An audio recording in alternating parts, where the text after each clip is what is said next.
Good evening साथियों। ज्ञान घर यूट्यूब चैनल में आपका स्वागत है। जैसा कि आप प्रैक्टिस कर रहे हैं बीपीएससी टीचर के लिए और आप जो है ज्ञान घर को ज्वाइन किए हुए हैं, बीपीएससी जो टीचर का एग्ज़ाम होने वाली है फेज़ 3 कह लीजिए, उनकी तैयारी में आप लगे हुए हैं। भगवान करे आपका सिलेक्शन हो जाए, चयन हो जाए और आप एक अच्छे शिक्षक के रूप में शिक्षण का कार्य को क्या करें, प्रारंभ करें, स्टार्ट करें, शुरुआत करें। तो इसके लिए अगर हम जब तक अपने आप को अच्छा नहीं कर पाएंगे तो हम एक अच्छा क्या होंगे, यानी हमारे अंदर एक कॉन्सेप्ट की अवधारणाएं नहीं आ पाएगी। तो आप जो है रात दिन मेहनत कर रहे हैं इसलिए कि आप अपने आप को एक स्ट्रॉन्ग जोन पे लाना चाह रहे हैं, आप एक मजबूत जोन पे आना चाह रहे हैं। ठीक है, तो आपके प्रयास को देखते हुए ज्ञान घर जो है बीपीएससी ट्री फेज़ 3 का सेट जो है आपका टेस्ट सीरीज के रूप में जो प्रैक्टिस सेट करा रही है यूट्यूब चैनल पे लगातार आपके लिए करा रही है। और आज का आपका जो है सेट का सीरियल नंबर की बात करें तो ये 10वां है। और हमेशा एक बात याद रखिए, एफर्ट कोई भी हो, एफर्ट क्या होता है ना, बर्बाद नहीं होता है। एफर्ट नेवर डाइड, मतलब आपका किया गया प्रयास कभी बर्बाद नहीं होगा। आज नहीं तो कल वो परिणाम आपको रिजल्ट भी देगा और एक अच्छी खुशखबरी भी देगी। इसीलिए हमेशा हताश और प्रयास क्या कहते हैं, निराश होने की ज़रूरत नहीं है। प्रयास हमेशा अग्रसर होनी चाहिए।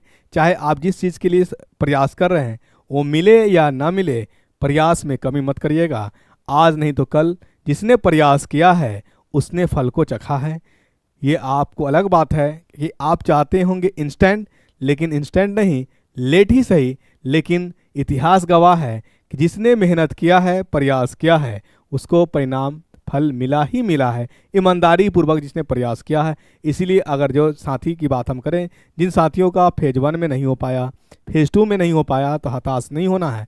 इस बार आपकी सिलेक्शन पक्की है, क्योंकि आपका यानी किस वजह से फेज़ 1 रह गया, फेज़ 2 रह गया, उन सारी बातों पे आप फोकस्ड कर लिए होंगे और उन सारी चीज़ों को देख करके एनालिसिस करके आप अभी प्रिपेयर जो है कर रहे होंगे।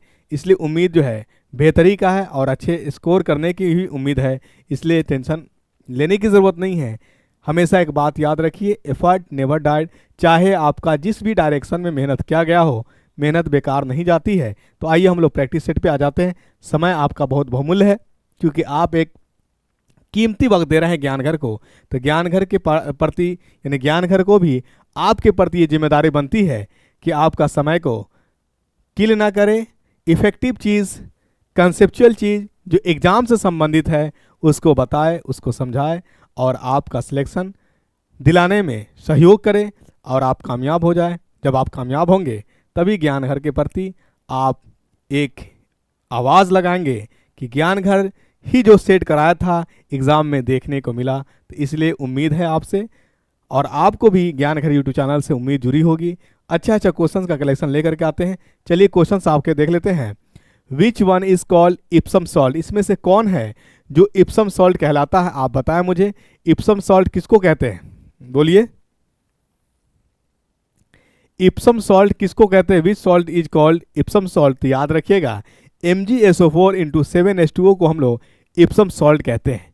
इसका यूज क्या है? तो याद रखिए कि जितने भी दर्द निवारक दवा होती है, पेन किलर की बात करिए पेन में, तो इसका जो है इप्सम सॉल्ट का प्रयोग किया जाता है।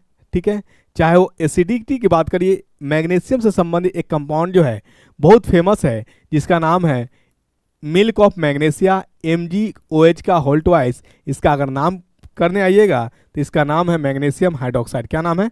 Magnesium hydroxide. इसको हम लोग कहते हैं मिल्क ऑफ मैग्नीशिया। क्या कहते हैं? मिल्क ऑफ मैग्नीशिया कहते हैं, मिल्क ऑफ मैग्नीशिया। जिसका प्रयोग जो है आप यूज करते हैं किस में? एंटासिड में, एसिडिटी को दूर करने के लिए। और इससे ही बना हुआ सॉल्ट इप्सम सॉल्ट है, मैग्नीशियम सल्फेट N2 7H2O। इसका भी प्रयोग हम लोग पेन किलर के रूप में या और इसके बाद पेन रिलीफ कह सकते हैं। दर्द यानी ज्वाइंट की दर्द हो, स्टमक की दर्द हो, कॉन्स्टिपेशन की दर्द हो या किसी भी प्रकार की दर्द हो, उस दर्द की दवा में हमारा इप्सम सॉल्ट का मिलाया जाता है और इप्सम सॉल्ट का यूज किया जाता है। मिल्क ऑफ मैग्नीशिया मैंने अभी आपको बता दिया कि इसका यूज जो है अम्लता को दूर करने के लिए किया जाता है। जब आप कोई चीज़ ले लेते, हेवी ले लेते हैं और एसिडिटी का वजह हो जाता है डकार आ जाना, गैस जिसको आप बदहजमी अपने भाषा में कहेंगे बदहजमी, तो उसको न्यूट्रल करने के लिए अगर आपके पास मिल्क और मैग्नीशिया है तो इसकी घोल जो है थोड़ा सा पानी लीजिए, उसमें 1 चम्मच या आधी चम्मच डाल देंगे और उसको पी लेंगे तो आपको बहुत हद तक रिलीफ मिलेगा। बताइए, आपको ज्ञान के साथ साथ उपचार भी बताई जा रही है और इससे बेहतर विकल्प क्या तलाशते हैं। यकीन मानिए, धैर्य बनाए रखिए, बहुत अच्छा लेवल हो जाएगा और एग्जाम में क्वेश्चन इससे बाहर नहीं आएगी। पूरे क्वेश्चंस का एनालिसिस किया हुआ है। वो अलग बात है कि आपको यकीन और विश्वास ना हो, क्योंकि जितना भी एग्ज़ाम फेज़ 2 की बात करिए और फेज़ 3 जो कैंसिल हो गया है, जिस दिन मैंने सेट कराया था उस दिन एग्ज़ाम थी, यानी जिस दिन एग्ज़ाम था उसी दिन मैंने सेट कराया और उस सेट से 8 से 10 क्वेश्चन डायरेक्ट क्वेश्चन और ऑप्शन के साथ आया। इसीलिए कभी भी आप जो है भीड़ के तरफ मत जाइए, क्वालिटी देखिए कि क्वालिटी कहाँ पे क्या है।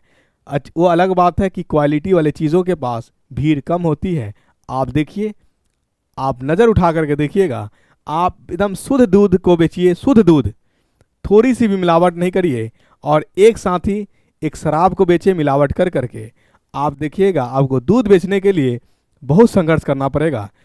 ओरिजिनल चीज़ किसी को बहुत जल्दी डाइजेस्ट नहीं हो पाता है और बहुत जल्दी सही चीज़ की तरफ भीड़ नहीं लगती है। और वही शराब की देखिए, हर कोई जानता है कि शराब बेकार चीज़ है, एक पेय पदार्थ है, एक क्या है, एक एल्कोहलिक ड्रिंक है, मतलब गलत चीज़ें हैं, और उधर भीड़ देखिए ज़्यादा है। इसलिए हताश और निराश मैं नहीं होता हूँ, क्योंकि मुझे पता है कि अच्छी चीज़, पॉजिटिव चीज़ को आगे आने में थोड़ी वक्त लगती ज़रूर है, लेकिन वो जब आती है तो बहुत निखार पैदा करती है। इसलिए आप अगर इस चीज़ को अगर समझते हैं तो भले बात ही आप समझ रहे होंगे। इसीलिए हमको बिल्कुल टेंशन नहीं होता, 2 ही विद्यार्थी देखेंगे, सिलेक्शन पक्की होगी। ये नोट है ना, ये पूरे दावे के साथ मैं कह सकता हूँ। क्वेश्चंस यहीं से रहेगा, क्वेश्चंस का दायरा बिल्कुल अलग नहीं हो सकता, थोड़ा सा ट्विस्ट किया जा सकता है, कंसेप्ट बेस्ड यही रहेगा, इससे अलग क्वेश्चंस नहीं रहेंगे। आइए अगला प्रश्न। अगर आपसे पूछ दिया जाए कि CuSO4 का क्या नाम है, तो याद रखिएगा CuSO4 × 5H2O का इसका नाम है ब्लू विट्रोल। क्या नाम है? ब्लू विट्रोल नाम है, ठीक है। चलिए, Na2 × 10H2O इसका नाम क्या है? वॉशिंग सोडा नाम है। लिखते जाइएगा, धोने वाला सोडा, इसको हम लोग धोवन सोडा कहते हैं। क्या कहते हैं? धोवन सोडा। इंग्लिश में बात करिएगा तो इंग्लिश में क्या हो जाएगा? वॉशिंग सोडा, ठीक है। चलिए आइए अगला प्रश्न पे आते हैं हम लोग। अगला प्रश्न है, which of the following is the chemical name of baking soda.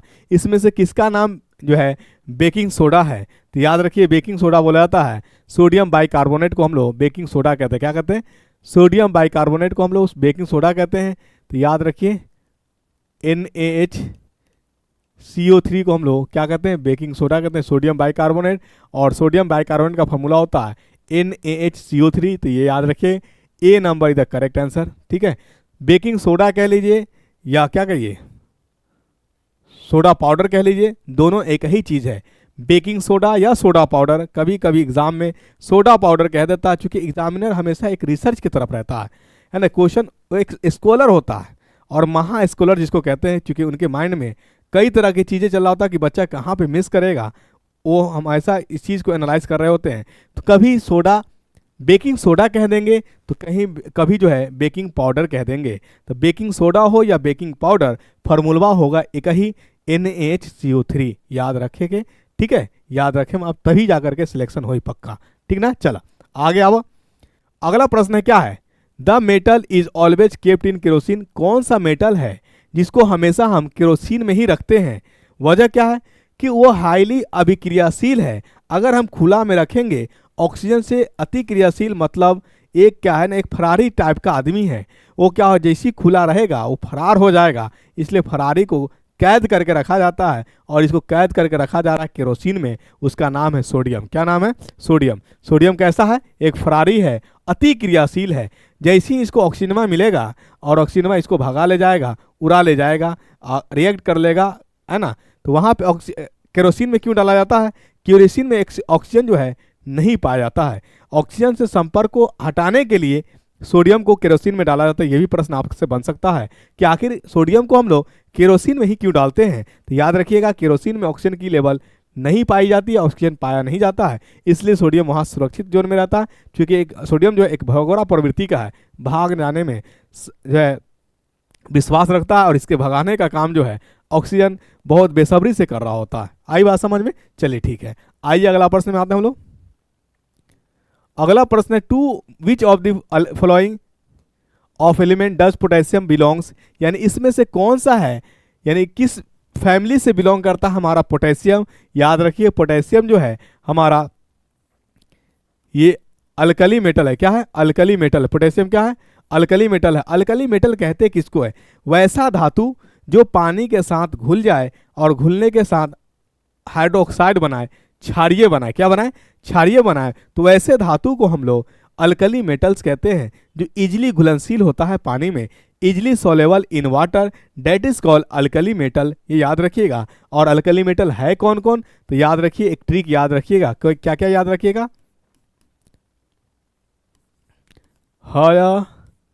Leena, करे, रब,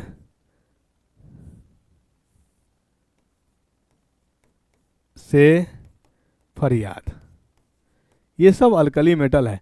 क्या ट्रिक हो जाएगा? ये सिर्फ हाइड्रोजन मैंने मेंटेन करने के लिए किया है, हाइड्रोजन को नहीं लीजिएगा, ली से शुरू करिएगा।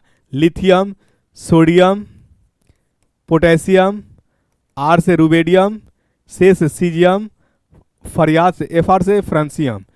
यानी हमारे पास lithium, sodium, potassium, rubidium, caesium and francium जो है ये अल्कली मेटल है। जहाँ तक की बात फ्रांसियम की होगी तो फ्रांसियम को हम लोग अल्कली मेटल में नहीं लेंगे। ये एक रेडियो एक्टिव एलिमेंट्स है, रेडियो धारिता एलिमेंट्स है, इसको हम लोग अलग रखेंगे, रेडियो एक्टिव एलिमेंट्स है। आई बात समझ में? बाकी यहाँ तक की बात करिएगा तो ये सबसे ज़्यादा हमारा रिएक्टिव जो है लिथियम भी है। क्या है? लिथियम भी है। लेकिन अगर आपसे क्वेश्चन ये भी पूछा जा सकता है कि लिथियम भी हाईली रिएक्टिव है और इसको हम लोग कहाँ रखते हैं, तो इसको हम लोग केरोसिन में नहीं रखते हैं, इसको हम लोग रखते हैं वैक्स में। मोम आपने देखा होगा, मोम वो हमारा जो पिघलता है, मेल्ट जब करता है, वो पिघले हुए भाग को हम लोग वैक्स कहते हैं। यानी जिससे मोम तैयार किया जाता है उसको हम लोग वैक्स कहते हैं। और इसको हम लोग पेट्रोलियम से भी यानी पेट्रोल से भी सेपरेट करते हैं।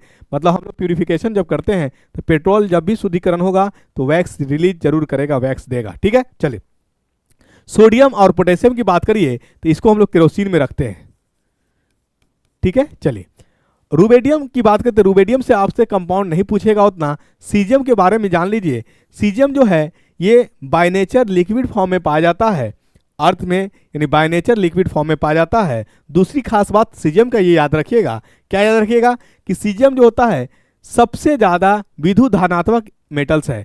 अगर आपसे पूछा जाए मोस्ट इलेक्ट्रोपॉजिटिव मेटल्स कौन है या मोस्ट इलेक्ट्रोपॉजिटिव एलिमेंट्स कौन है, तो हमेशा याद रखिएगा वो सीजियम है। और सीजियम के बारे में एक खास बात याद रखिएगा कि बाय नेचर ही ये लिक्विड फॉर्म में पाया जाता है। ठीक है, दो बातें याद रखिए, ये इलेक्ट्रोपॉजिटिव है।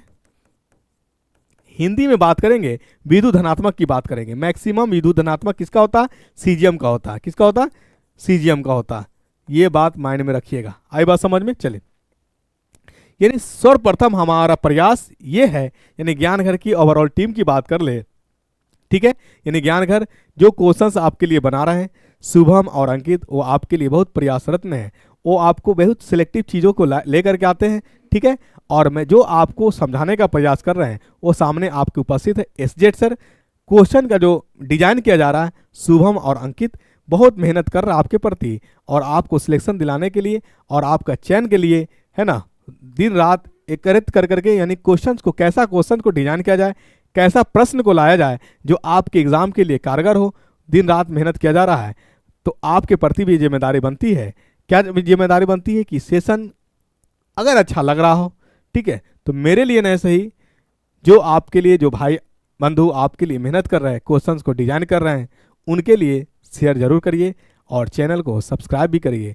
अच्छा सेशन लग रहा हो तो ठीक है, अच्छा अगर हो सकता है मैं आपको एक्सप्लेन समझा नहीं अच्छा पा रहा हूँ, लेकिन क्वेश्चन तो अच्छा है, क्वेश्चन के ही लिए आप शेयर जरूर करिए, लाइक भी करिए। और एप्लीकेशन आ गया है, लिंक शेयर किया गया है, इंस्टॉल करिए और बहुत जल्द उस आपका एप्लीकेशन पे टेस्ट सीरीज स्टार्ट हो जाएगा और एक्सप्लेनेशन आपको यूट्यूब पे मिलेगा और प्रैक्टिस सेट आप वहाँ से करेंगे। अच्छे अच्छे क्वेश्चंस, बहुत स्टैंडर्ड क्वेश्चंस रहेंगे, ठीक है ना, जिसकी कल्पना आप नहीं कर पाएंगे। डायरेक्ट क्वेश्चन आपके बोर्ड में और एग्जाम, जिस एग्जाम की तैयारी करेंगे वहाँ देखने को मिलेगा आपको। ठीक है, तो मैं बता रहा था आपको सीजियम, अगर आपसे पूछ जाए कि सबसे ज़्यादा विद्युत धनात्मक एलिमेंट्स कौन है तो याद रखिए सीजियम।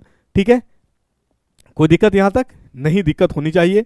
और ये सब हमारा अल्कली मेटल्स है, तो अल्कली मेटल हमारा लिथियम है, सोडियम है, पोटेशियम है, रुबेडियम है, सीजियम है। फ्रेंसियम को हम लोग इग्नोर करेंगे क्योंकि ये एक रेडियो एक्टिव एलिमेंट्स है। सीजियम के बारे में मैंने बताया कि मुख्य बात, दो बात याद रखिएगा कि ये मोस्ट इलेक्ट्रोपॉजिटिव मेटल्स होता है और ये बाय नेचर जो है लिक्विड फॉर्म में एग्जिस्ट करता है। ठीक है, वो अलग बात है कि इसको हम लोग क्या करेंगे, प्रेशराइज कर करके एक हम सॉलिड फॉर्म में ले आते हैं, लेकिन बाय नेचर की बात करें तो ये लिक्विड फॉर्म में है, तो इतनी बात याद रखिएगा। तो हमारा पोटेशियम जो है, ये हमारा पोटेशियम अल्कली मेटल से बिलोंग करता है। अल्कली मेटल आई होप कि क्लियर हुआ होगा। अल्कली मेटल उसको कहते हैं जो पानी में आसानी से घुल जाए और हाइड्रोक्साइड बना ले, क्षारीय बना ले, उसी को हम लोग अल्कली मेटल्स कहते हैं। तो हमारा आंसर बी नंबर इधर करेक्ट आंसर हो जाता है। यहीं पे बात आती है अल्कलाइन अर्थ मेटल की। तो अल्कलाइन अर्थ मेटल जो है पानी में आसानी से घुलता नहीं है, और अल्कलाइन अर्थ मेटल का जो वैलेंसी होता है, चार्ज होता है, वो +2 होता है, और अल्कली मेटल का चार्ज होता है +1 होता है। ये भी आप क्लासीफाई कर सकते हैं। अल्कलाइन अर्थ मेटल वैसा मेटल जिसका धनात्मक यानी इलेक्ट्रॉन लॉस करने की टेंडेंसी 2 होती है, और अल्कली मेटल वह मेटल जिसको इलेक्ट्रॉन को लॉस करने की टेंडेंसी 1 होती है, वो हमारा अल्कली मेटल्स है, और अल्कलाइन मेटल हमारा +2 वाला है। ये माइंड में रखिएगा, ठीक है। चलिए आइए अगला प्रश्न में आते हम लोग। विच of the following gases is not inert gas, इनमें से कौन है जो इनर्ट गैस नहीं है। तो याद रखिए कौन इनर्ट गैस नहीं, तो इनर्ट गैस हमारा है हीलियम, नियोन, आर्गन, क्रिप्टन और जेनॉन और रेडॉन। ये सब हमारा जो है इनर्ट गैस है। हमारा हीलियम है, नियोन है, रेडॉन, हाइड्रोजन नहीं है। तो हमारा आंसर क्या हो जाएगा, सी। हाइड्रोजन का 3 आइसोटोप पाया जाता है, याद रखिए। एक है प्रोटियम। आइसोटोप्स बोला जाता है उसको कि जिसकी एटॉमिक नंबर सेम हो बट एटॉमिक मास क्या हो जाए, डिफरेंट हो जाए, वैसे को हम लोग आइसोटोप्स कहते हैं। और आइसोटोप्स हमेशा सिमिलर चीज़ों में कंपेरिजन किया जाता है। सिमिलर चीज़ों में मतलब सेम एलिमेंट्स में आइसोटोप की बात किया जाए तो सेम एलिमेंट्स में इसी का जस्ट सौतेला भाई भी है हमारा आइसोबार। क्या है, आइसोबार। वो बिल्कुल सौतेलापन नेचर रखता है, एकदम सौतेला है, और सौतेला बोलने को भी और हकीकत में भी सौतेलापन ही रुख अपनाता है। आइसोबार जो होगा, एलिमेंट क्या होगा, डिफरेंट होगा। उसमें डिफरेंट एलिमेंट होने के बावजूद उसके में मास सेम होंगे बट एटॉमिक नंबर डिफरेंट होगा। ये हमारा आइसोबार कहलाता है, ठीक है।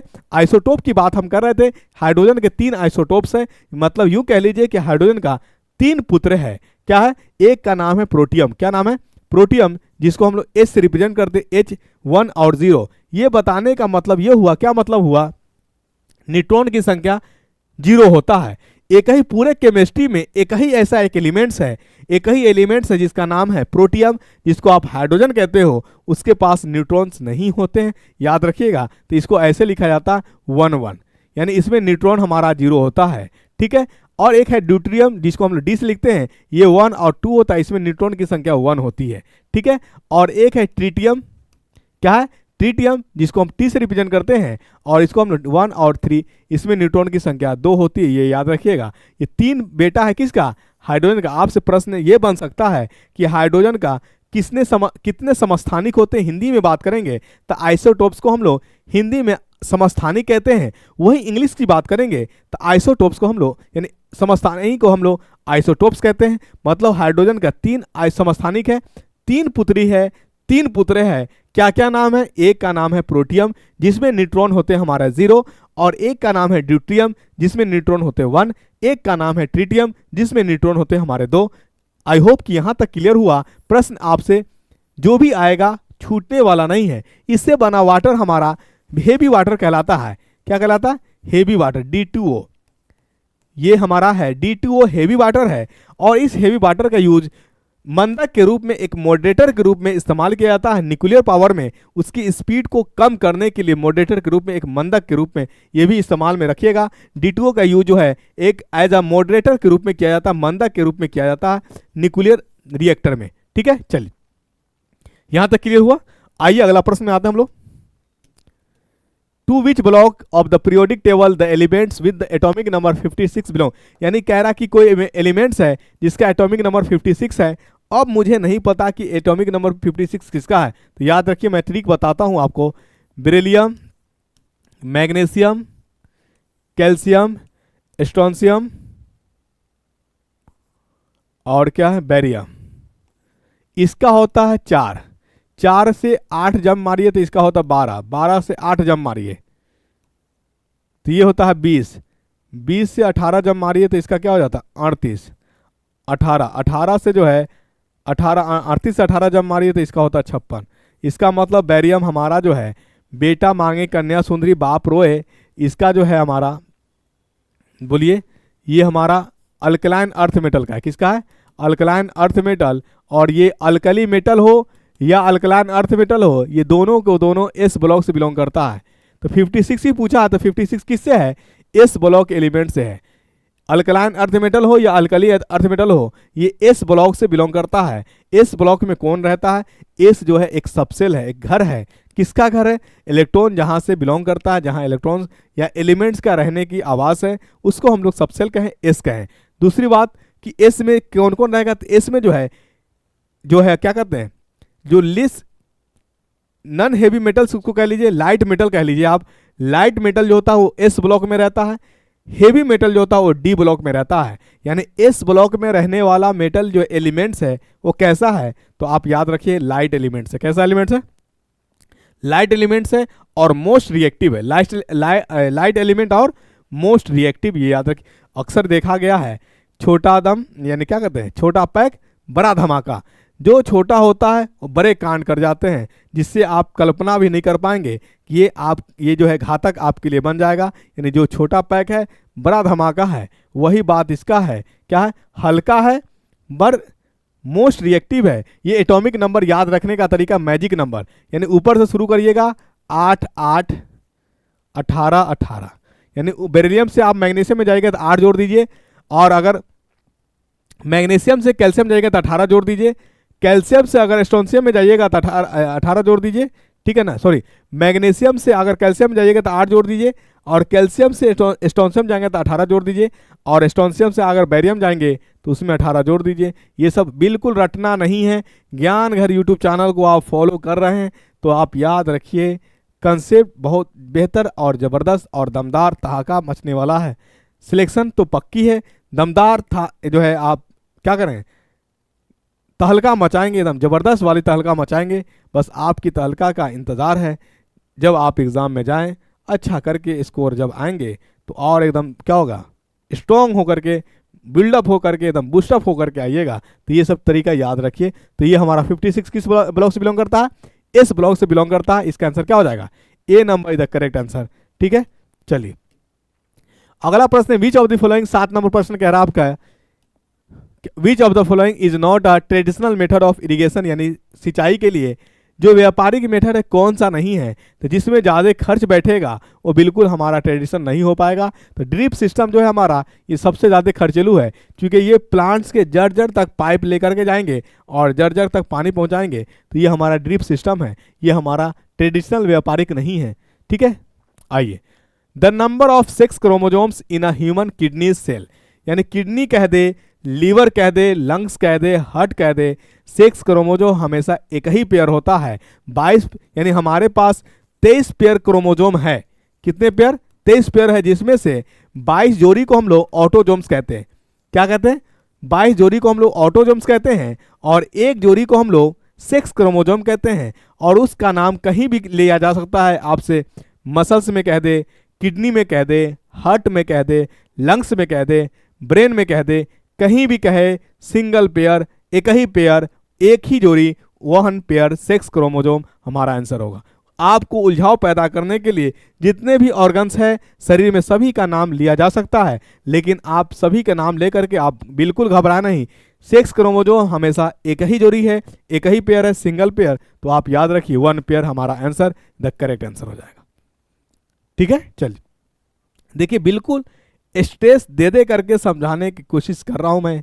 बिल्कुल आप एक सीनियर, मतलब एक साथी हमारे, और वो स्टैंडर्ड क्या कहते हैं, उस स्टेज में नहीं है जिस चीज़ को बहुत एकदम स्ट्रेसफुली समझाया जा सके, लेकिन एक बड़कपन है। मैं कोशिश करता हूं कि हमारे साथी जो भी ज्ञान घर यूट्यूब चैनल को देख रहे हैं, उनको एक भी प्रश्न कहीं से कोई पूछ दे और छूटने ना पाए। ये हमारी प्रथम प्रयास है, प्रथम कोशिश है। ठीक है, और आप भी ईमानदारी पूर्वक आप देख रहे हैं, बिल्कुल आप एक कीमती टाइम दे रहे हैं मुझे। ज्ञान घर को आप टाइम दे रहे हैं तो आप सेट प्रैक्टिस कर रहे हैं। तो जब सबसे बहुमूल्य चीज़ आप दे रहे हैं तो हमारी कोशिश भी तो यही होनी चाहिए कि आपको मैं बेहतर से बेहतर कंटेंट और बेहतर से बेहतर कंसेप्ट को आप तक पहुंचा सकूं। ठीक है, चलिए आइए अगला प्रश्न। The hearing range of human ear is, यानी सुनने का जो है रेंज ह्यूमन में मानव में कितना है? तो याद रखिए 20 हर्ट्ज से 20,000 हर्ट्ज। हर्ट्ज क्या है? ये आवृत्ति का ऐसा यूनिट है। आवृत्ति का ऐसा यूनिट क्या होता है? हर्ट्ज होता है, जिसको हम लोग एचजेड कहते हैं। ठीक है, फ्रीक्वेंसी आवृत्ति का ऐसा यूनिट हर्ट्ज है। 20 से कम वाले को हम लोग इंफ्रासोनिक कहते हैं और 20 से ज़्यादा वाले को हम लोग अल्ट्रासोनिक कहते हैं। इंफ्रासोनिक में एलिफेंट्स हो गए, ठीक है, और क्या कहते हैं लियोपर्ड्स वगैरह हो गए जो सुनता है साउंड को। अल्ट्रासोनिक में आप बात कर लीजिए, डॉग की बात कर लीजिए, चमगादड़ की बात करिए, ये सब आपका उदाहरण एग्जाम्पल है। ठीक है, 20 हर्ट्ज से कम सुनने वाले को हम लोग इंफ्रासोनिक कहते हैं और 20,000 हर्ट्ज से ज़्यादा सुनने वाले को हम लोग अल्ट्रासोनिक कहते हैं। कभी कभी क्या करता है 20 हर्ट्ज तो ठीक लिखेगा और 20,000 हर्ट्ज नहीं लिख करके 20 के लिख देगा। तो के का मतलब ही होता है 1000 हज़ार होता है, तो इसमें फंसिएगा नहीं। कभी कभी बच्चे, कभी कभी हमारे साथी जो है इसमें भी कन्फ्यूज चकमा खा जाते हैं। हमने क्या बताया कि एग्जामिनर जो होता है वो एग्जामिनर जो है क्या है, बोलिए, वो स्कॉलर माइंड है। वो जान रहा है कि बच्चा जो है कहाँ पे गलती करेगा, इसलिए वो हमेशा उसी गलती कराने के चक्कर में रहता है और नहीं पता होगा तो बहुत सबसे पहले ऑप्शन में इसको लोग इग्नोर कर देंगे। ठीक है, तो याद रखिएगा। ठीक है, चलिए छोटी छोटी कोई भी है बड़ी गलती नहीं करता है, इंसान से छोटी ही गलती होती है। काश हम उस छोटी गलती पे को सुधार ले, उस छोटी गलती पे हमारा कंट्रोल हो जाए तो हम बहुत अच्छा कर सकते थे, बहुत अच्छा विद्यार्थी बन सकते थे, बहुत अच्छा क्या कहते हैं स्कोरर बन सकते थे। लेकिन वो छोटी गलती न शायद मुझसे पकड़ा सका, न मैं उसको पकड़ सका। ठीक है, तो मैं चाहता हूँ कि ज्ञान घर यूट्यूब चैनल के माध्यम से ही जो साथी हमको यानी देख रहे हैं ज्ञान, वो छोटी छोटी गलती को, जो अक्सर माइनर गलती हमारे इग्नोरेंस की वजह से होता है। इग्नोर कभी भी चीज़, जो छोटी छोटी चीज़ को अगर आप इग्नोर करेंगे वो एक दिन आपके लिए एक बहुत बड़ा क्या कहते हैं उसको, एक बड़ा और बहुत बड़ा समस्या बनकर के उत्पन्न होगा। और समस्या को देख करके घबराना नहीं है, समस्या से निकलना आर्ट ऑफ लाइफ है। याद रखिए, समस्या जो है जीवन में आना पार्ट ऑफ लाइफ है। उस समस्या को देख करके, उस समस्या को डील करके आगे निकल जाना आर्ट ऑफ लाइफ है। आना पार्ट ऑफ लाइफ, जाना आर्ट ऑफ लाइफ, ये जीवन का हमेशा एक संकेत याद रखिए। आइए अगला प्रश्न में आते हैं। आज आपका टाइम बहुत ज़्यादा लिए, लेकिन कभी कभी क्या होता है ना, कुछ कुछ थोड़ी बातें यानी जो निजी जिंदगी से जो गुजरती है ना, उसको भी शेयर करने से भी एक प्रेरणा मिलती है, एक लोग क्या होते हैं, एक सीख मिलता है, ताकि उस छोटी गलती को हम करने से बच जाए। आइए अगला प्रश्न है, which of the following has the highest energy. ये आप खुद आंसर बताओ। बिल्कुल ठीक आंसर, हाँ हाईएस्ट, बिल्कुल सर आपने सही कहा, blue light answer is the correct answer होगा, क्योंकि ब्लू में हाईएस्ट एनर्जी होगा। हाँ बिल्कुल आपने सही कहा, क्योंकि मैं आपको बता रखा था कि हमारा जो है विव ग्योर से वायलेट से शुरू करके रेड की तरफ जाते हैं। हमारा इस पर कौन कौन आ जाएगा, आई आ जाएगा, बी आ जाएगा, जी आ जाएगा, वाई आ जाएगा, ओ आर आ जाएगा, आर आ जाएगा। जैसे जैसे हम भी से आर की तरफ जाते हैं एनर्जी लेवल हमारा डाउन होता है, फ्रीक्वेंसी हमारा डाउन होता है और वेवलेंथ हमारा इंक्रीज करता है। तो सबसे ज़्यादा ऑप्शन के मुताबिक ब्लू है, तो हमारा ब्लू का क्या हो जाएगा, सबसे ज़्यादा लाइट हो जाएगा एनर्जी ब्लू लाइट को। ठीक है, चलिए which substance is use for making pencil lead, यानी किस सब्सटेंस का प्रयोग जो है पेंसिल लेड बनाने में किया जाता है। तो याद रखिए इसका यानी ग्रेफाइट का जो प्रयोग है हम लोग पेंसिल लेड बनाने में करते हैं। ठीक है, A ray of light is incident at an angle of 30 degree on a mirror. The angle between normal and reflected ray is, क्या मतलब समझे कि एक प्लेन मिरर है और इस पे इंसिडेंट रे मिरर से कितना बना रही है, 30 डिग्री। ये हमने क्या किया, जब भी इंसिडेंट रे आएगा और ये मिरर है, जहाँ से टकराएगा वहाँ पे नॉर्मल लाइन प्लॉट होगा। क्या होगा, नॉर्मल लाइन प्लॉट होगा। और जहां पे आया वहीं पे यानी इस टकरा यहीं से टकरा करके क्या होगा, लाइट रिफ्लेक्ट करेगा। आने वाले को हम लोग इंसिडेंट कहते हैं, जाने वाले को रिफ्लेक्ट कहते हैं। तो आपसे पूछा है the angle between the normal reflected, यानी नॉर्मल के साथ रिफ्लेक्टेड का एंगल कितना होगा। तो सबसे पहले जान लीजिए कि हमारा ये दोनों मिलाकर के हमारा कितना होगा 90 डिग्री होगा, जिसमें से ये अकेले 30 डिग्री है, तो बचा हुआ हमारा क्या हो जाएगा 90 माइनस 30, तो 90 माइनस 30 हमारा कितना हो जाएगा 60 डिग्री। इसका मतलब ये नॉर्मल जो हमारा नॉर्मल के साथ जो बना रहा एंगल कितना बनाएगा 60 डिग्री। तो एक रूल है लॉ ऑफ रिफ्लेक्शन में, जितना एंगल ऑफ इंसिडेंट होगा उतना ही एंगल ऑफ रिफ्लेक्शन होगा, जाने वाला भी उतना ही बनाएगा 60 डिग्री के साथ। तो ये हमारा यानी याद रखिएगा लॉ ऑफ रिफ्लेक्शन कहता है angle of incident equal to angle of reflected, और दूसरा लॉ कहता है incident ray, reflected ray and normal all lies same point same plane. एक ही पॉइंट पे क्या करता है सभी लाई करता है, नॉर्मल भी, इंसिडेंट भी, रिफ्लेक्टेड भी। ये देखिए इंसिडेंट है, ये रिफ्लेक्टेड है, ये नॉर्मल है, सबका ऑरिजिन का एक ही जगह है। तो दो लॉ ऑफ रिफ्लेक्शन है, यानी प्रकाश के परावर्तन के कितने नियम, प्रकाश के परावर्तन के दो नियम। कौन कौन नियम, आपतित कोण बराबर है परावर्तित कोण, पहला नियम। दूसरा नियम क्या, आपतित किरण, परावर्तित किरण और नॉर्मल लाइन सब ही एक ही पॉइंट पर एग्जिस्ट करते हैं, उपस्थित होते हैं, ये दूसरा नियम। ठीक है, याद रखिए। तो आंसर क्या हो जाएगा, आंसर बिल्कुल आपने सही आंसर कहा था, बिल्कुल आपका मैथ जो है चकाचक है, बहुत अच्छा 60 डिग्री, गुड, बहुत अच्छा। चलिए अच्छा लगा, इसी तरह से जब आंसर करेंगे तो अच्छा लगे, यानी एनर्जी मिलता है शरीर को। अगला प्रश्न क्या है 13 number, the concentration and expansion movement of the walls of the food pipe is called, यानी कह रहा है जो फूड पाइप है, फूड पाइप को हम लोग वैसोफोगस कहते हैं, ग्रास नली कहते हैं, जिसमें हमारा फूड का कॉन्ट्रैक्शन हो रहा है, संकुचन हो रहा है, और एक्सपेंशन हो रहा है, फैलाव हो रहा है। संकुचन और फैलाव, जो उस गति यानी संकुचन और फैलाव का जो गति होता है जिसके कारण फूड ओएसोफेगस में यानी फूड पाइप में मूव करता है और जिसके जरिए अमाशय के अंदर जाएगा, तो उस मूवमेंट को हम लोग क्या कहते हैं, तो याद रखिए पेरिस्टाल्टिक मूवमेंट कहते हैं। क्या कहते हैं, पेरिस्टाल्टिक मूवमेंट कहते हैं संकुचित गति, जिसको आप हिंदी में कहेंगे संकुचित। एकदम हिंदी जो है जटिल है, लेकिन कोई दिक्कत नहीं, हिंदी भाषी को भी समझना है, संकुचित गति। ठीक है, चलिए ये याद रखिएगा। अगला प्रश्न है आपका, which part of the brain control blood pressure. तो सबसे पहले जानिए कि ब्लड प्रेशर क्या आपके चाहने से हो रही है कि आपके ना चाहने से हो रही है। तो जवाब आ रहा, बिल्कुल आपने एकदम करेक्ट आंसर किया है कि हमारा ब्लड प्रेशर जो है हमारे चाहने से नहीं, अचाहने से हो रहा है। मतलब हम नहीं चाह रहे हैं फिर भी हो रहा है।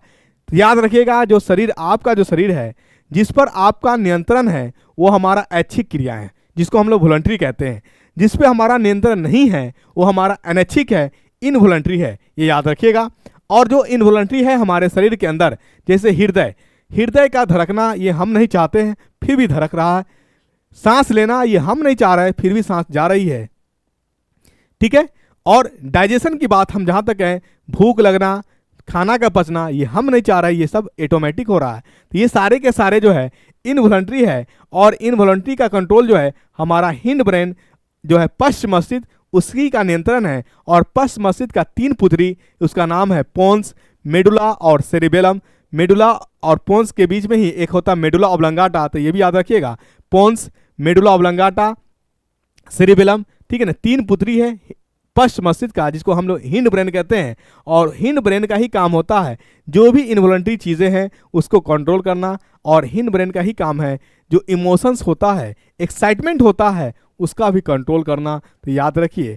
और हमारे पास अभी मैंने बताया हिंड ब्रेन का पार्ट्स कौन कौन होता है। हिंड ब्रेन पश्चिम मस्तिष्क जिसको आप कहते हैं, पश्चिम मस्तिष्क, पश्चिम मस्तिष्क, ठीक है। पश्चिम मस्तिष्क जो है हमारा कौन है, पोन्स है, मेडुला है, सेरिबेलम है। तो ये पॉइंट याद रखिएगा, सी नंबर तक करेक्ट आंसर। ठीक है, चलिए आइए अगला प्रश्न में आते हैं हम लोग।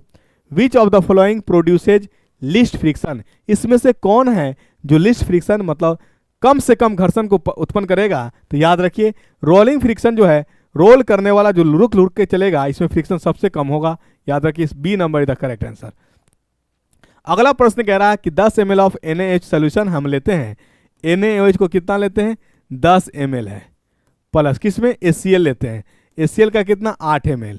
ठीक है, जो भी बन रहा है उससे हमको मतलब नहीं है। अगला क्वेश्चन कह रहा है कि NaOH को जब हम क्या कह रहे हैं 20 ml ले लें, कितना ले लें 20 ml, तो बताइए हमारा HCl कितना लेना पड़ेगा। देखिए 10 ml में कितना, 8 ml, तो यहाँ से यहाँ कितना यूनिट का चेंजिंग आया, 2 गुना आया। 10 को 2 से मल्टीप्लाई करेंगे तो कितना आएगा, 20। तो अब बताइए 8 को हम लोग 2 से गुना करेंगे तो कितना आ जाएगा, 16। यानी 16 है क्या ऑप्शन में, नहीं है, तो इसका मतलब नन ऑफ दीज हो जाएगा। आंसर आप 16 कर लीजिए, 16 ml। ऑप्शन में 16 ml नहीं है तो आप आंसर ई मारिएगा, नन ऑफ दी अबव। क्योंकि अगर करेक्शन करके यही मार देते हैं तो बहुत लोग क्या होते हैं कि गलती उसी में तलाशने लगते हैं। तो आंसर जो करेक्ट है वही करेक्ट है, नहीं है तो नन ऑफ दीज ऑप्शन है। ठीक है, चलिए अगला प्रश्न है, a drop of a liquid sample was put on the pH paper, it was absorb the colour of the pH paper turns blue. तो यानी याद रखिए कि जो हमारा लिटमस पेपर है, अगर वो ब्लू ऐसे होता है उसका कलर पर्पल, क्या होता है, पर्पल। जनरली जो नेचुरल कलर है लिटमस पेपर का वो है पर्पल। अगर लिटमस पेपर ब्लू हो जा रहा है इसका मतलब उसका कमाल बेस का है। किसका कमाल है, बेस का। बेस का ही काम है कि हमारा लिटमस पेपर को ब्लू कर दे, और एसिड का काम है हमारा लिटमस पेपर को रेड कर दे। क्या कर दे, रेड कर दे। आए बात समझ में। तो आप चेक करिए डिस्टिल वाटर, तो डिस्टिल वाटर हमारा जो होता है एक न्यूट्रल है, इससे हमारा कोई मतलब, लेमन जूस ये हमारा एसिडिक है। सोडियम बाइकार्बोनेट की बात करिएगा, सोडियम बाइकार्बोनेट की बात करिएगा तो सोडियम बाइकार्बोनेट हमारा बेस है NaHCO3। तो हमारा हमने अभी बताया कि बेस का ही काम होता है। बेस का काम है क्या, लिटमस को किस में कन्वर्ट कर देना, ब्लू में। यानी बेस जो होता है वो रेड को किस में कन्वर्ट करता है, बोलिए, ब्लू में कन्वर्ट कर देता है। और जो एसिड होता है वो आपका ब्लू को किस में, रेड में कर देता है। ये याद रखिएगा, ठीक है। तो आपका जो आंसर होगा sodium bicarbonate, C number is the correct answer. चलिए अगला प्रश्न है आपका, which acid is present in tomato. Tomato में कौन सा एसिड पाया जाता है, ये बार बार क्वेश्चन आ रहा है, बार बार। इसका मतलब काल मंडरा रहा है, काल मंडरा रहा है मतलब क्वेश्चन कहीं ना कहीं आएगा। तो याद रखिए साइट्रिक एसिड ऑक्जेलिक एसिड दोनों पाया जाता है, तो आंसर हमारा क्या हो जाएगा, मोर देन 1।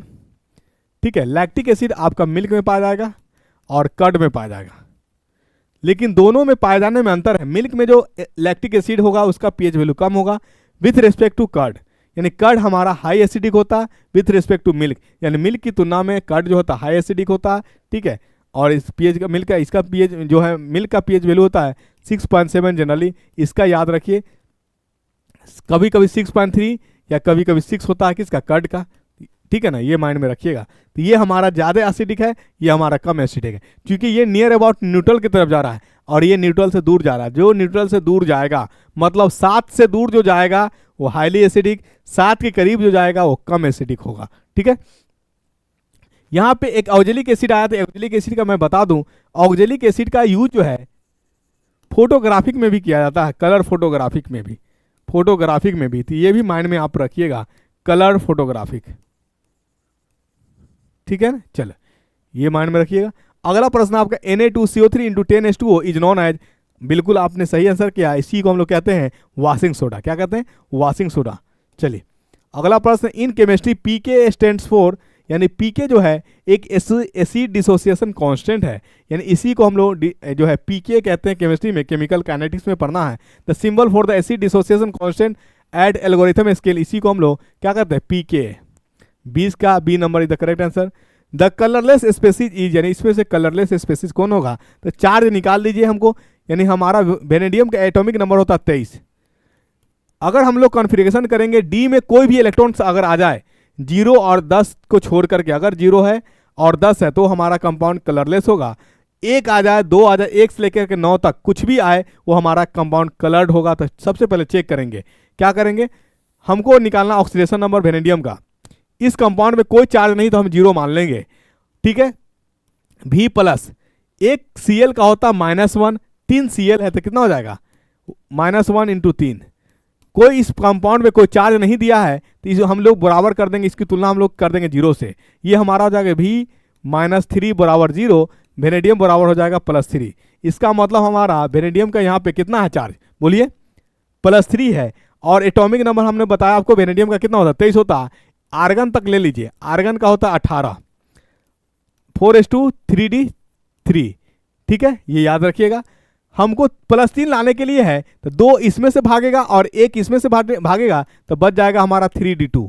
मैंने अभी आपको बताया कि डी ब्लॉक में यानी डी में अगर एक इलेक्ट्रॉन भी रह गया तो उस कंपाउंड का कलर होगा। यहां तो 2 है, 1 हो 2 हो, 1 से लेकर के 9 तक, डी में 1 से लेकर के 9 तक अगर इलेक्ट्रॉन्स आ रहे हैं, चाहे 1 हो या 2 हो या 3 हो, तो उस कंपाउंड का कुछ ना कुछ कलर होगा। कलर क्या होगा मुझसे नहीं पूछा जा रहा, सिर्फ पूछा जा रहा है कलरलेस स्पेसीज कौन होगा। आई बात समझ में। अगला को चेक कर लेते हैं हम लोग। VOSO4 में यानी वेनेडियम का ही हम लोग जो है, चूंकि डी से ही हम लोग का कंपेरिजन करना है, तो डी ब्लॉक वाला एलिमेंट्स हमारा वेनेडियम ही है, सल्फर नहीं है, ऑक्सीजन नहीं, तो हम लोग वेनेडियम का ही चार्ज निकाल लेंगे। तो निकाल लीजिए, वेनेडियम का निकालना है। ऑक्सीजन कहीं नजर आए उसका चार्ज हम लोग लेंगे -2, तो एक ऑक्सीजन का होता है -2, एक सल्फर हमारा सल्फर का होता है +6, और ऑक्सीजन का होता है हमारा, एक ऑक्सीजन का -2, तो यहाँ कितना ऑक्सीजन है तो -8 हो जाएंगे। 4 ऑक्सीजन है तो -2 इंटू कितना 4। इस पे भी हमारा कोई चार्ज नहीं दिया है, तो इसको हम लोग चार्ज क्या तुलना करेंगे 0 से। निकाल लीजिए, B -2 +6 माइनस कितना 8, ये हो जाएंगे हमारे कितना 10, यानी वेनेडियम हमारा हो जाएगा 4 +4। तो जब +4 तो इसका मतलब हमारा +4 करने के लिए 2 इलेक्ट्रॉन इसमें से लॉस होगा और 2 इलेक्ट्रॉन इसमें से लॉस होगा, तो बच जाएगा हमारा डी में 1, यानी इसका मतलब 3D1। इस कंपाउंड का स्ट्रक्चर हमारा जो है, इसका है 3D2 और इसका है 3D1। इसका मतलब इसका भी कोई कलर होगा, इसका भी कोई कलर होगा। बच रहा हमारा Na3VO4 में, इसका भी हम निकाल ले। एक सोडियम का होता +1, कितना सोडियम 3 है, तब 1 को 3 से मल्टीप्लाई कर दीजिए, ठीक है। वेनेडियम हमारा भी, और ऑक्सीडेशन का हमारा, अगर चार्जिंग में आपको दिक्कत आ रही है तो हमारा बताया हुआ है valency of charge class 10th वालों के लिए, तो आप प्लीज़ उस वीडियो को आप एक बार देख लीजिए, दिक्कत नहीं आएंगी समझने में, ठीक है। चलिए, वेनेडियम को हमको निकालना, एक ऑक्सीजन का होता है -2, कितना ऑक्सीजन है 4, तो 2 को मल्टीप्लाई कर दीजिए 4 से, तो -8 हो जाएंगे। इसमें भी कोई कंपाउंड पे चार्ज नहीं दिया, तो इसको 0 कर दीजिए, तो हमारा हो जाएगा V -5 हो जाएगा, यानी +3 और -8 कितना -5 बराबर 0। वेनेडियम कितना +5। अब बताइए यहाँ पे +5, तो इसका मतलब +5 करने के लिए ये 3 गो यहाँ है और 2 गो, दोनों को भगाना पड़ेगा, तभी जाकर के हमारा +5 होगा। इसका मतलब 3D में 0 इलेक्ट्रॉन्स आ गए, इसका मतलब कलरलेस हमारा यही होगा, ठीक है। आए बात समझ में। इसको स्क्रीनशॉट ले लीजिए, बहुत मार्केबल ये क्वेश्चन पूछ दिया था।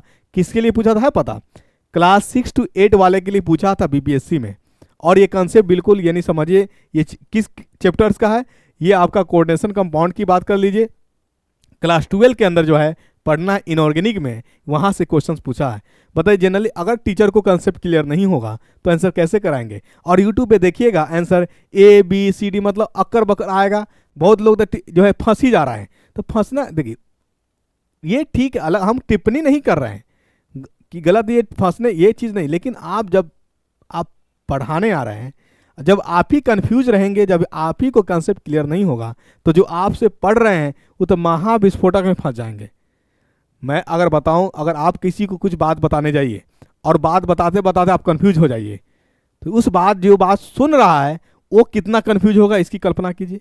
तो वही चीज़ होता है। आप देखिए, ढेरों मनी यूट्यूब पे है, आ तो जरूर गए हैं, लेकिन कंसेप्ट के मामले में बहुत लैक है, कॉन्फिडेंस भी लैक है, कंसेप्ट भी लैक है। ABCD क्या तरीका है, ए आखिर आया तो क्यों आया, B आया तो आखिर क्यों आया, इसको समझना होगा, तो ज्ञान घर यूट्यूब चैनल पे आना ही होगा, ठीक है। नहीं तो बहुत भीड़ है, जनता तो जिसको चाहे, ऑडियंस जिसको चाहे राजा बना दे, ये ऑडियंस पे निर्भर करता है। जो कुछ नहीं पढ़ाता है, जिसको आज तक किसी एग्जाम में एक भी प्रश्न नहीं टकराया है, उसको पूरे विश्व का गुरु बना दिया गया है, तो वो मैटर नहीं करता है, ठीक है ना। वो मैटर नहीं करता है कि कौन कहाँ है, कौन क्या कर रहा नहीं कर रहा। जमीनी स्तर मैं बहुत गर्वान्वित और बहुत प्राउड फील करता हूँ किस मामले में, कि मैंने जो भी क्वेश्चंस कराया था BPSC में, डायरेक्ट क्वेश्चन देखने को मिला। इसका मतलब मैं उस योग्य हूँ कि क्वेश्चन टकराने की क्षमता रखता हूँ, ठीक है ना।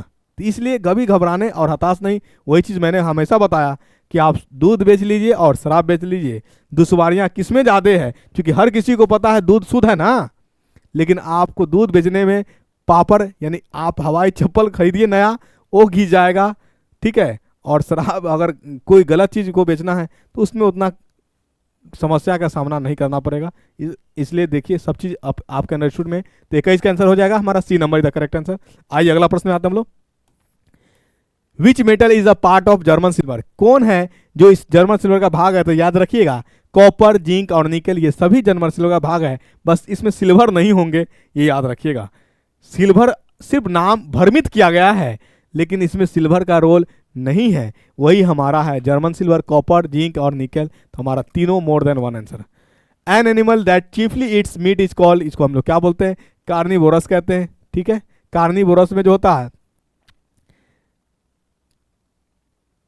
लार्ज इंटेस्टाइन, स्मॉल इंटेस्टाइन छोटा होता है, और इसमें जो स्टमक होते 3 चेम्बर्ड होते हैं, और जो हार्बीवोरस घास खाने वाला होता है उसमें स्टमक 4 चेम्बर्ड होता है, याद रखिएगा। यहाँ से भी क्वेश्चन बन सकता है 4 चेम्बर्ड। ठीक है, चलिए अगला प्रश्न में आते हैं हम लोग। Where was the 5th European Union यानी इंडियन कॉम्पिटिशन वीक से, यानी कह रहा है क्या यूरोपीय संघ जो है, भारतीय प्रतिस्पर्धा जो है, ये जो दिसंबर में हुई थी वो यानी 5वां संस्करण, वो कहाँ किया गया था? तो याद रखिए ये न्यू दिल्ली में किया गया था। कहाँ किया गया था? जिसका उद्घाटन एक भाषण देते हुए संगीत जो है डॉक्टर संगीता अग्रवाल उन्होंने किया था। ये भी माइंड में रखिएगा क्वेश्चन, यानी क्वेश्चन देखिए आपके प्रति जीके का भी क्वेश्चन डाल दिया गया है। और देखिए कभी कभी क्या होता है, जो रैंडमली क्वेश्चन हम देखते हैं ना, वो एग्जाम में कहीं ना कहीं देखने को भी मिल जाता है। आप लगातार करंट पढ़ रहे जरूर होंगे, लेकिन जो रैंडमली कभी क्लास में सुन लिए हो या कभी अचानक से किसी क्वेश्चन में आ गया हो, वो मुमकिन होता है कि क्वेश्चन टकरा जाता है। तो इसको भी एक जीके के रूप में आ गया, तो इसको भी बना लीजिएगा।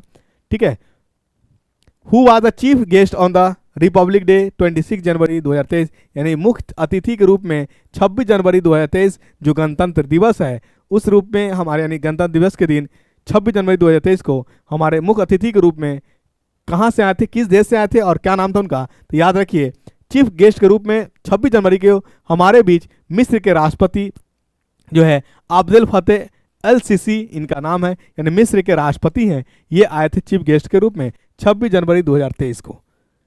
ठीक है, तो ये सब क्वेश्चंस आपका ये सदियों से परंपरा बना है। 26 जनवरी में के दिन जो है हमेशा एक चीफ गेस्ट के रूप में किसी देश से आते हैं। ठीक है ना, राष्ट्रपति हो यानी जिस पद पे हो, उच्च अपर ही अधिकारी आते हैं, अपर पोस्ट पे ही आते हैं। तो एक सवाल हमारे पास आता है कि गणतंत्र, आखिर गणतंत्र कहते किसको हैं? What is Republic? तो प्लीज़ इसको कमेंट करके ज़रूर बताइएगा, क्योंकि एक सेल्फ मूल्यांकन होना भी ज़रूरी है। इसके आगे भी क्वेश्चन है, मैं देख लेता हूँ। इन्हीं 2 क्वेश्चंस आपके सामने डिस्प्ले पे जीके का रहा। जो अच्छा क्वेश्चंस रहा, मैं भी देख करके थोड़ा देर के लिए अचंभित हो गया कि साइंस में जीके का भी क्वेश्चंस आ गया, लेकिन बहुत प्राउड फील हुआ, क्योंकि अचानक से क्वेश्चन कभी कभी जीके का आ जाता है। तो किसी भी, मेरे लिए फ़ायदा, आपके लिए भी फ़ायदा, हर किसी लिए फ़ायदा। मेरे लिए क्या फ़ायदा? मेरे लिए फ़ायदा होगा कि थोड़ा सा जनरल नॉलेज की तरफ ध्यान क्या हो जाएगा, आकर्षित हो जाएगी। और आपके लिए फ़ायदा क्या कि आपका सिलेक्शन दिलाने में मदद करेगी। तो यानी जो चीज़, ज्ञान कभी बर्बाद नहीं होती है, ज्ञान कभी व्यर्थ नहीं जाता है। तो याद रखिए एफर्ट जो होता है कभी बर्बाद नहीं जाती है। चाहे आप जिस चीज़ के लिए एफर्ट लगा रहे हो, किसी चीज़ के पाने के लिए, किसी चीज़ को होने के लिए, किसी चीज़ को करने के लिए, जब आप ईमानदारी से करेंगे तो सफलता ज़रूर कदम चूमेगी। इसलिए हताश और निराश नहीं होना है। भले व्यूअर कम हो रहा है, कम ही व्यक्ति रहेंगे, लेकिन सिलेक्शन पक्का है। क्वेश्चन तो आना आखिर यहीं से है। इसलिए ज्ञान घर यूट्यूब चैनल को अगर आपने अभी तक फॉलो नहीं किया है, सब्सक्राइब नहीं किया है, तो अगर सिलेक्शन आपकी प्रति और सिलेक्शन अगर आपको लगता है कि सिलेक्शन दिलाने में एक क्वेश्चन मदद करेगी, तो जरूर ज्वाइन करिए ज्ञान घर यूट्यूब चैनल को, और ज्ञान घर यूट्यूब चैनल से बने रहें। Thank you so much. जय हिंद साथियों, धन्यवाद।